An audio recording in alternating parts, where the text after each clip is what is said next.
Em 1891, o longo e rigoroso inverno de Massachusetts tornava impossível a prática de esportes ao ar livre. As poucas opções de atividades físicas em locais fechados se restringiam a entediantes aulas de ginástica, que pouco estimulavam aos alunos.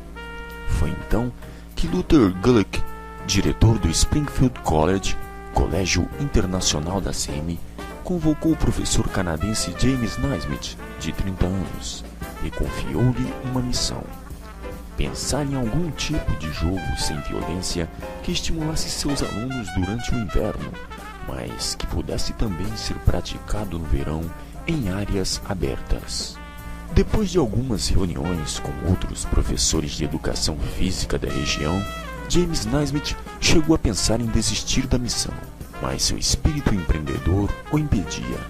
Refletindo bastante, chegou à conclusão de que o jogo deveria ter um alvo fixo, com algum grau de dificuldade, e ter um sentido coletivo. Naismith decidiu então que o jogo deveria ser jogado com as mãos, mas a bola não poderia ficar retida por muito tempo, e nem ser batida com o punho fechado, para evitar socos acidentais nas disputas de lances. A preocupação seguinte do professor era quanto ao alvo que deveria ser atingido pela bola.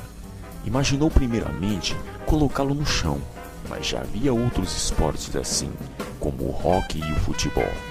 A solução surgiu como um relâmpago: o alvo deveria ficar no alto. Mas qual seria o melhor local para fixar o alvo? Como ele seria? Encontrando o zelador do colégio, Naismith perguntou se ele não dispunha de 2 caixas com abertura de cerca de 45 centímetros. O zelador foi ao depósito e voltou trazendo 2 velhos cestos de pêssego.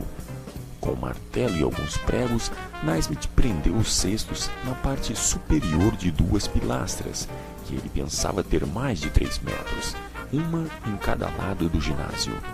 Mediu a altura, exatos 3 metros e 5 centímetros. Altura esta que permanece até hoje. Nascia a cesta de basquete. James Naismith escreveu rapidamente as primeiras regras do esporte, contendo 13 itens.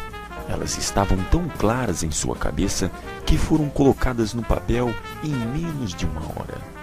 O criativo professor levou as regras para a aula, afixando-as num dos quadros de aviso do ginásio. Comunicou a seus alunos que tinha um novo jogo e se pôs a explicar as instruções e organizar as equipes.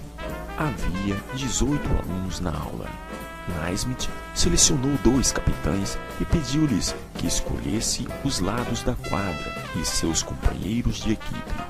Escolheu 2 dos jogadores mais altos e jogou a bola para o alto. Era o início do primeiro jogo de basquete. Curioso, no entanto, é que nem Naismith nem seus alunos tomaram o cuidado de registrar esta data, de modo que não se pode afirmar com precisão em que dia o primeiro jogo de basquete foi realizado. Sabe-se apenas que foi em dezembro de 1891, pouco antes do Natal. Como esperado, o primeiro jogo foi marcado por muitas faltas, que eram punidas colocando-se seu autor na linha lateral da quadra, até que a próxima cesta fosse feita. Outra limitação dizia respeito à própria cesta. A cada vez que um arremesso era convertido, tinha que subir até a cesta para apanhar a bola. A solução encontrada alguns meses depois foi cortar a base do cesto, o que permitiria a rápida continuação do jogo.